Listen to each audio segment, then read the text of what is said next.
Du lytter til en original podcast fra Caritas Danmark, støttet af denne.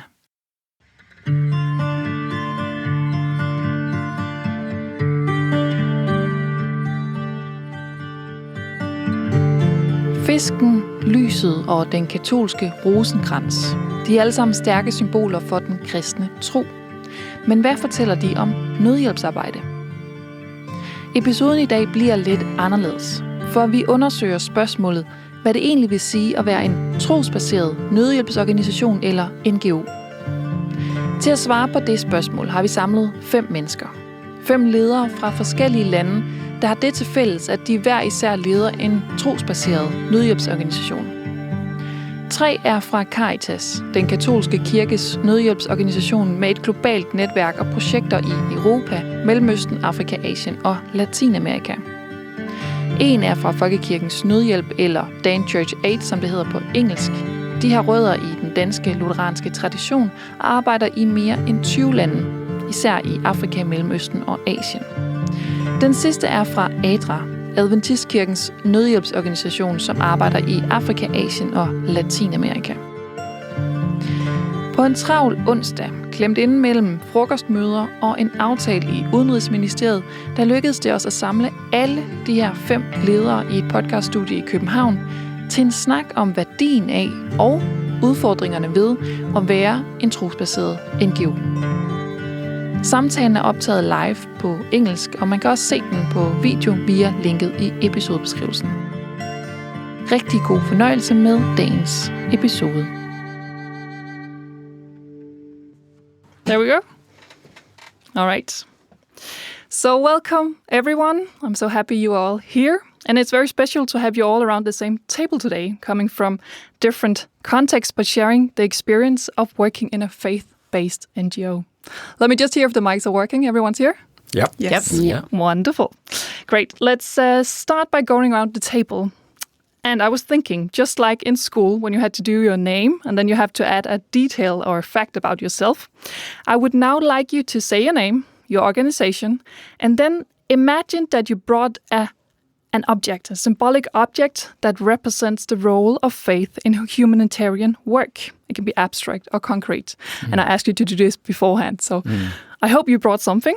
So let's take a round, name, organization, and this imaginary object. Let's start with ADRA. My name is Jens Vestager, and I'm the Secretary General at ADRA Denmark. And I brought something that is actually on my back. It's a reflective patch which says spread light in the world.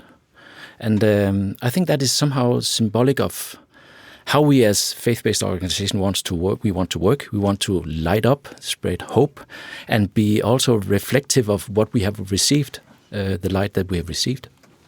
Wonderful. Next up. Yeah, I brought my rosary because I see that in use all around the world when people in faith-based organizations need a moment to process what they're experiencing, a moment to meditate and to just withdraw just a little bit. I think in the humanitarian language we would call it our psychosocial tool. It's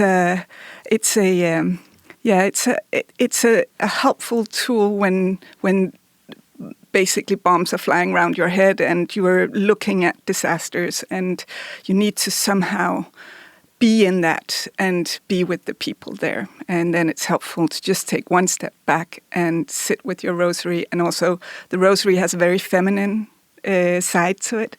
So it's also a way of looking at what we're experiencing from a feminine viewpoint. All right. And just for the listeners, what's your name and which organization? Forgive me. No My worries. name is Maria Hammershøi and I'm the Secretary General of Caritas Danmark. Perfect. Next in line, name and organization first, please. My name is Anna Hit Mahoyan, and I come from Caritas Georgia. I'm the head of Caritas Georgia, and the object that I thought that represent us very well, actually, it's the grape, and that's the beauty of the culture. And also represent the religion, the Christianity in Georgia. And the beauty of the grape is that when you have only one piece there. Only one of the grapes. It doesn't say anything to you, but when you have all it together, then it is something very beautiful. And we can say that Caritas and our work represents this being all together that can make the beauty for the world. And for the listeners only on podcast, Anahid has a keychain with the grapes on it, and that's what you can hear, the small sounds. Yeah, Thank you so much. Yeah, my name is Jonas. I'm the Secretary General for Dan Church Aid here in Denmark. I didn't bring anything physically, but perhaps not surprisingly, the symbol that I bring is a fish. The logo of DCA, or Dan Church Aid, represents a fish and a bread. And in many ways, I think it's a constant reminder to us that we need to share.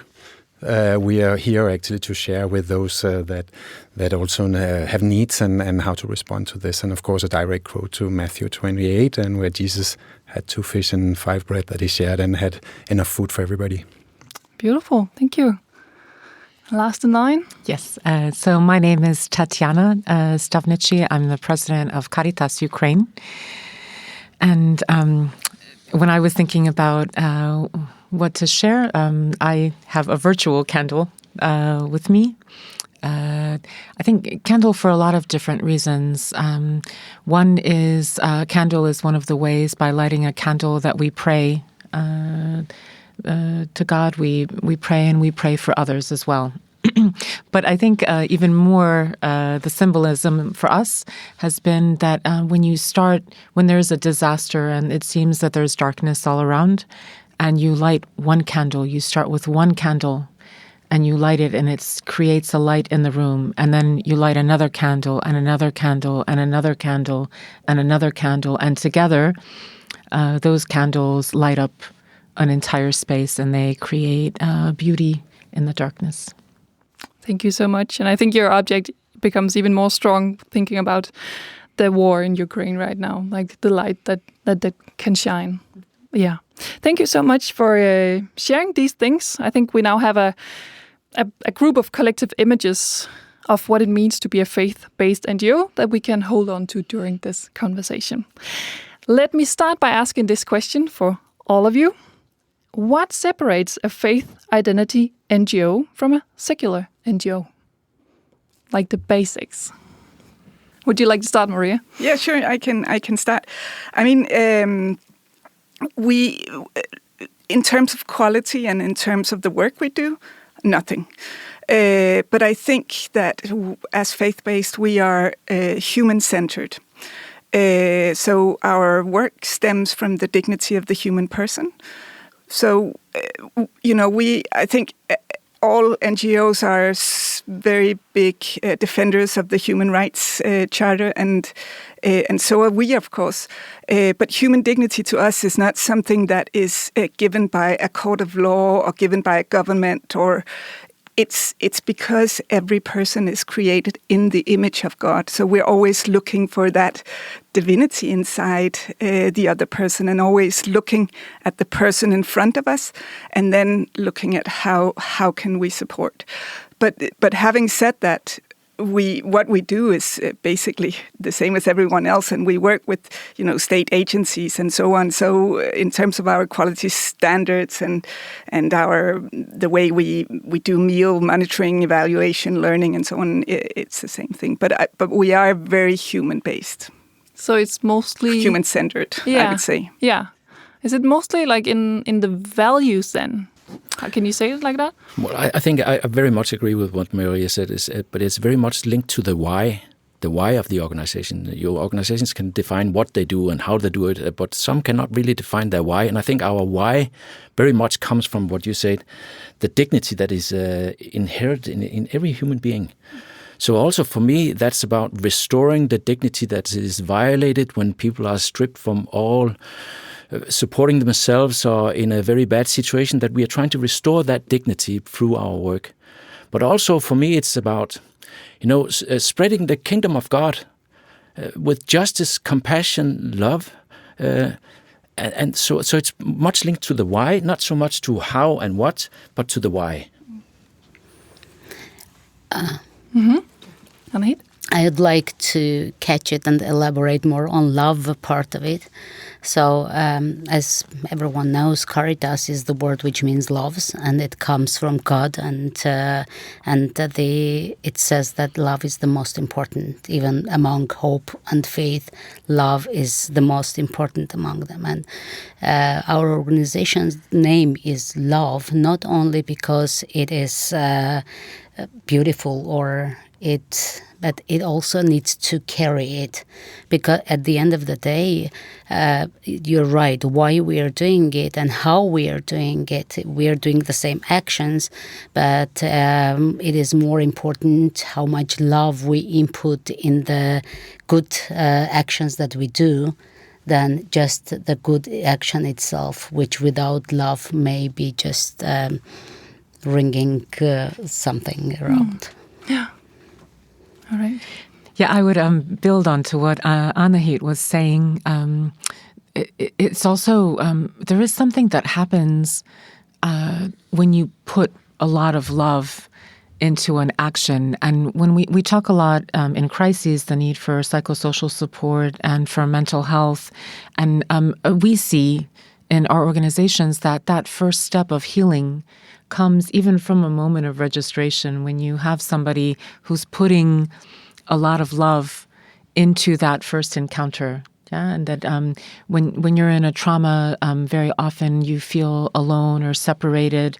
And it's a war. It's clearly war. It rips that relationship between people, and that love, it restores something deep inside that makes us human, that expresses that humanity. And it's present because, I think, in a lot of ways, because we're community-based.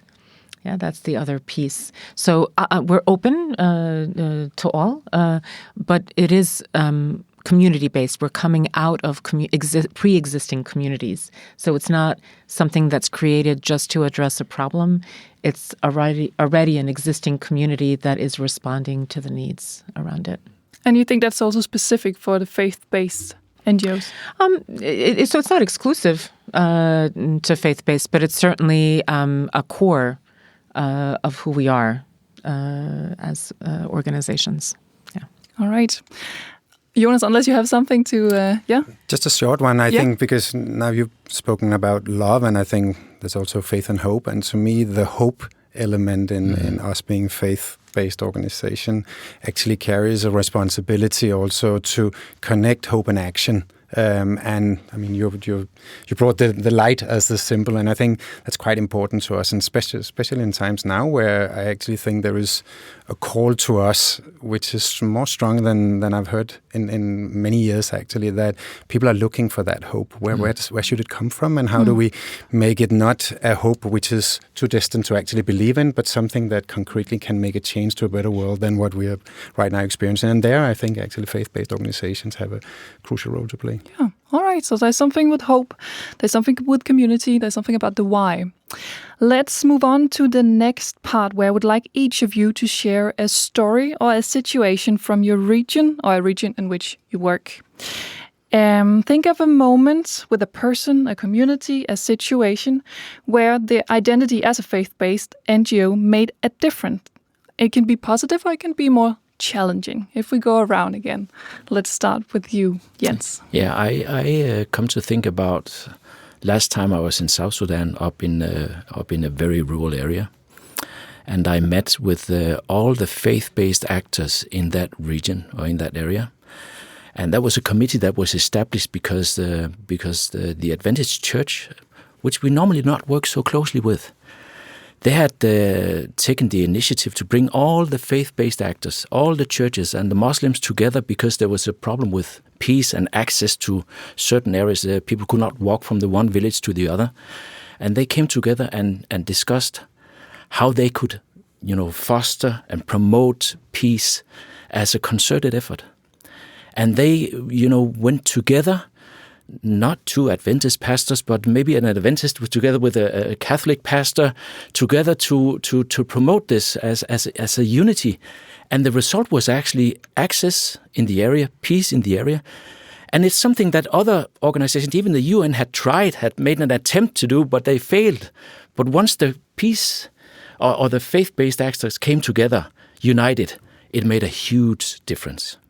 And that really, it was very emotional to hear that story because it meant so much to that local community. Yeah, they made a difference where others couldn't make a difference before. How about you, Maria? I was actually going to tell a similar story, so I don't want to repeat that. But at the moment, I am following on social media our Caritas in Gaza and the parish there. And they decided when there was this recently an evacuation order of North Gaza where they have their compounds and churches and so on. And the resilience of them as faith-based actors is so strong in a very, very difficult situation. So when the evacuation order came, they said, our mission is to be among the victims of war and the poorest of the poor and those who need us. So there's no way we can leave them. So they're still in there. And when I see, they're at Mass and you can hear the bombs exploding just outside the church, I think that is a very, very strong testimony to the resilience of the faith communities. And that goes for many different faith communities, I should say, that they are there before, after, and during the wars, the disasters, the whatever.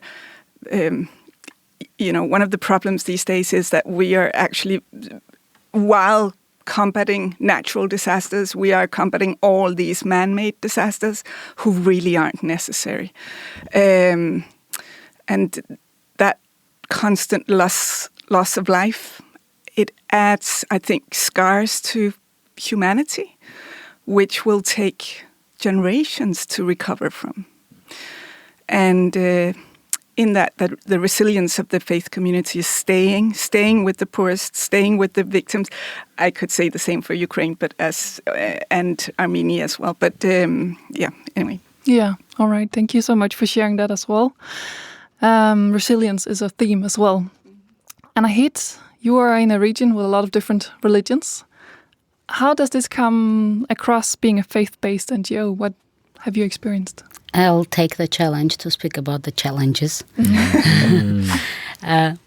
The thing is, when you say that you're a faith-based organization, it is not one thing for everyone being a faith-based organization, because besides being a faith-based, you have you're connected to one church, which is a separate, they're kind of divided too. It's not that we are always ideally in unity, or we don't have the conflicts and fights among ourselves. And in Georgia, we have almost homogeneous Orthodox Church, which is very conservative and sometimes being faith-based, but we are strongly identified as Catholic organization. I had a moment, it was in 2016 when I just joined Caritas Georgia. We were reforming the volunteers movement, and I asked one of the Catholic workers to do the formation of the Heart for the Volunteers group, which it was not only Catholic, but it is mainly Orthodox people. And what happened during that shifted a lot in the way of working that we have done. The Catholic person started doing the prayer in a Catholic way. So there is a way of making prayer too, like we have to identify how different we are as well in order to keep up with commonalities. And what happened is that the Catholic way of prayer, some of the Orthodox volunteers just stood up and walked out of the room and never returned. And that action was pushed us to think about our mission. What is our goal? Is it about pushing our identity so hard that it may offend other identities, or we want to create unity and strong force in unity. And what we have done, we started basing on commonalities mainly. So every action that we're deciding that we do, we decide on commonalities of all different, because it is there two Oriental churches, Latin Church, also in Catholic, there is so much diversity there. And it is a lot of work also to keep up with the commonalities we have, so that we keep up unity, and the unity is the thing which creates multiple effects in reality.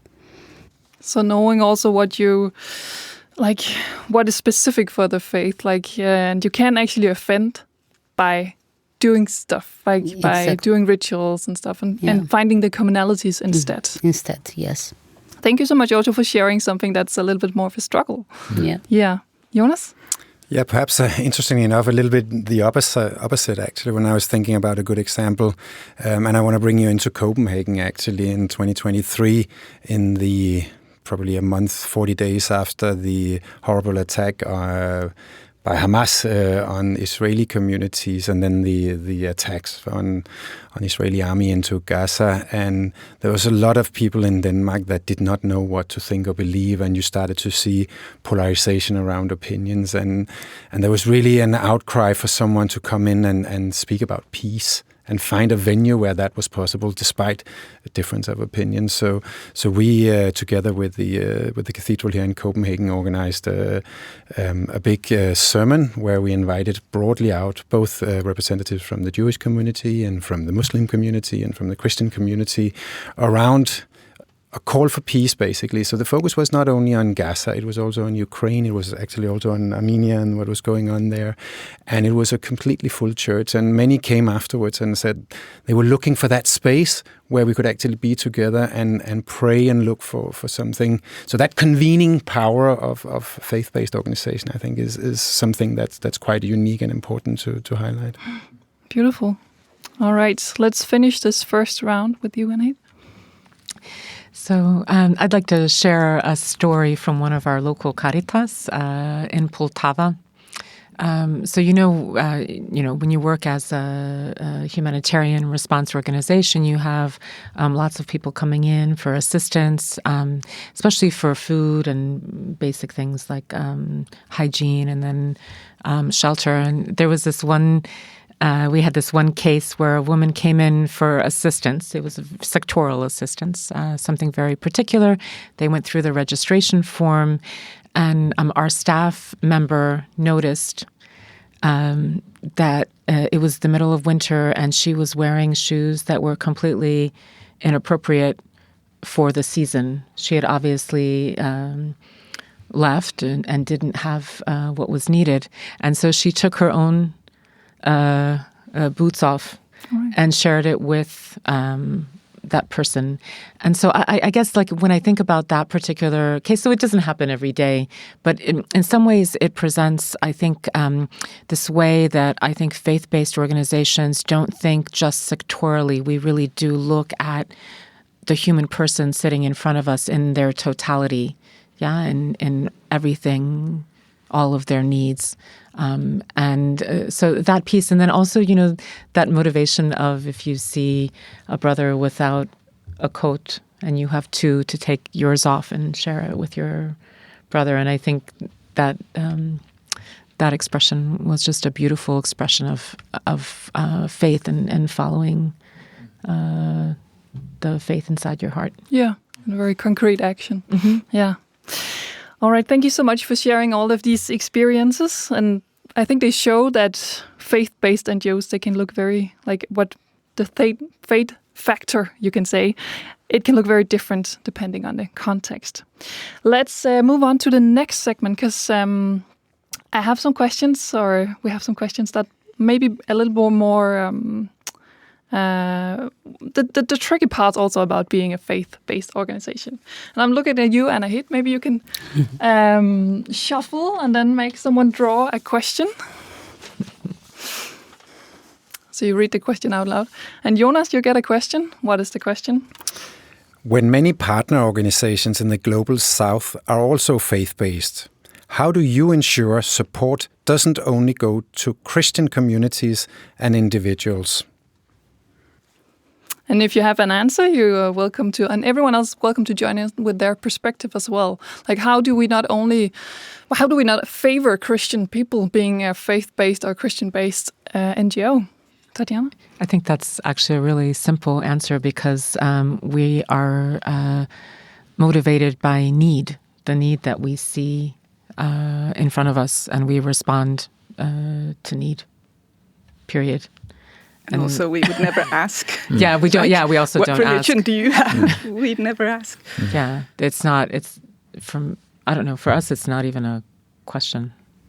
I've had one experience in one country where it was something to be discussed and talked about immediately after a sudden onset natural disaster, where really the needs were enormous, and we were getting feedback that some faith-based organizations were taking care just of their own sort of community, and where we had to take the dialogue and actually do some training around the humanitarian principles and what that entails in terms of also being a responding organization to a natural disaster. So, and this case, it was a church that didn't have much experience with this, so had never been exposed to it. So this was also lack of capacity, and this was actually something where we had to interact, I would say, and take the dialogue with the partner. Is it something you would put more focus on since then? No, I think yes, but in terms of capacity preparedness and having that dialogue and being aware of who are the key responders, particularly in vulnerable communities, and it can be vulnerable both for man-made, for conflict, but certainly also for natural disaster, so that you, prior to an emergency, already have had these discussions. Yeah. All right. Yeah. Just to add, also, it's a part of the standard operating procedures that you have complaints mechanisms. So if that happens, it'll be a complaint that comes to the organization, and then it'll be addressed. Because, there are bad people in every organization. There are misunderstandings. There are things happen that shouldn't happen. But when it happens, we address it. And the complaint mechanism is certainly an important tool in that sense also. All right. You can make someone else draw the next question. Maria gets the honor. Thank you. The question is, if someone said you can do the same work without the faith dimension, what would your answer be? And it would be, yeah, sure. If you go down to the details, anyone can support. This is not a particularly only Christian thing, to support your neighbor and support whoever is in need. So of course anyone can do what we're doing. But I think in terms of what Jens said, the why we're doing it makes a difference. And I think, for example, in a humanitarian situation, this also was a little bit what Anna had said earlier, it's not important what you're sharing. It's not about that bottle of water or that sandwich. That's just the artifact, you could say. What is important is meeting the other person, looking that other person in the eye, and maybe even shaking hands, and sharing that humanity, that the giver and the receiver are both blessed in this action, because it gives all of us hope in humanity. So that would be maybe, well, I don't know, but to me that is because I'm looking for God in the poor. And if you're not looking for God, you would do it in another way, which might be equally effective. But I think it very much comes down to the why, as Jens said. Yeah. I would very much agree, but also there are things that I think we can do because we are a faith-based organization. If you look at, for example, negative social norms, child marriages, violence against women, discrimination on people that are living with albinism, or things like that. That is also a part of the work that we're doing. When you bring the faith-based actors on board on this, and you make the imams and the pastors talk about this, people are listening. So I think most of the things, as you are saying, Maria, responding to disasters with food and with shelter and with water, anybody can do that. But there's some things that we are in a better position to do simply because we are faith-based. All right, we are reaching the end of our conversation. I know there was one more question, but we don't have the time because we're on a schedule and we have some international people who needs to go. Oh, it's a good question. It's a good question. Yeah. Don't you risk? All right. You know what? We'll do something different. We will finish with this question because it's a good question. If you read it out loud so everyone can hear it on it. Don't you risk doing missionary work directly or indirectly when you provide aid to people of other faiths or to people with no faith at all? We don't. Why not? Some from the outside might disagree. We don't, because if we communicate our goal and mission why we are there, we don't. And actually, our missionary work is based on the example of the Good Samaritan. So at the end of the day, if we don't, we risk not doing it more. Because then we will be betraying our mission if we don't do directly or indirectly work with other faiths and faith at all. And I want to mark that we have Caritases which are working in total Muslim or other religion environment. At the end of the day, you have no choice of choosing other faith people. Mm-hmm. Yeah, I think if the answer had been, or if the question was, do you risk being accused of doing missionary work? Then for sure. I mean, that does happen in many different places and countries where we work with. And then again, coming back to information sharing, explaining what we are here to do is quite important, because that is not something you can always control. So being transparent about it, making sure that you share it, and this can be both with authorities and of course with people of other faith also, that there is that you explain why you're there, because otherwise the risk of being accused of missionary work is certainly there. And do you experience it more, the people or the organizations that are also based in Denmark? Are you accused of it more in Denmark, which is quite secular, than working abroad? No, I don't think that we are accused of That's it. not in your Denmark. experience. It's not something we're getting accused of, because we are simply working on the humanitarian imperative, as has been said before. So it's not something that is, and we have signed that code of conduct, all of us, that we are not helping people with the aim of furthering any political or religious agenda. It's based on need. But of course, I also come to think about the Catholic monk. Francis of Assisi, who said, "Preach the gospel at all time. Use words if necessary." So we also sometimes questioned what is the principles behind your organization? I mean, why are you doing this? And then of course we are allowed to say that or refer them to a church. That if you have that question, you can ask the question there. But missionary work about converting people, that's not a part of our agenda. No, but we try to be examples of our faith. Exactly. So if someone would interpret or see me as an example of my faith, that would really make me proud, because usually I'm not a very good example. But that's something different. That's the interpretation the other person has. I would never ask, basically we don't talk about faith because we don't ask people, what is your faith? So unless they ask us, then it's a non-issue. But not to idealize. Yeah. There are Catholics who are sometimes accusing that Catholic organization helps the others. That happens on practical ground from different people. But it's all about, again, explanation and keeping up with the mission. I think, final comment from you. Yeah, Tatiana. I think I'm glad Anna-Hit mentioned mission. Yeah, because I think that's when you look at an organization, an NGO, and we all are NGOs, we have a mission. Yeah, and that mission is very human. It's about humanity, and it's about helping your neighbor, which is something that everyone can ascribe to. Yeah, it's that's a mission that echoes with a lot of people. Yeah, and I think that if you look at that focus and that mission, that's what we have to share.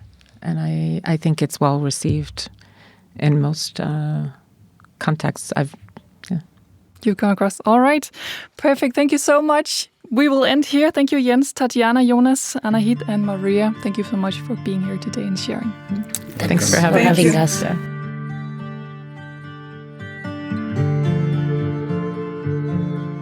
Jeg har set verden styrte i grus, udgives af Caritas, støttes af denne og produceres af podcastbureauet Her. Du kan læse mere om ADRA, Caritas og Folkekirkens Nødhjælps arbejde i episodebeskrivelsen. Tak for din tid, og tak fordi du lytter efter. Vi lyttes ved i næste episode.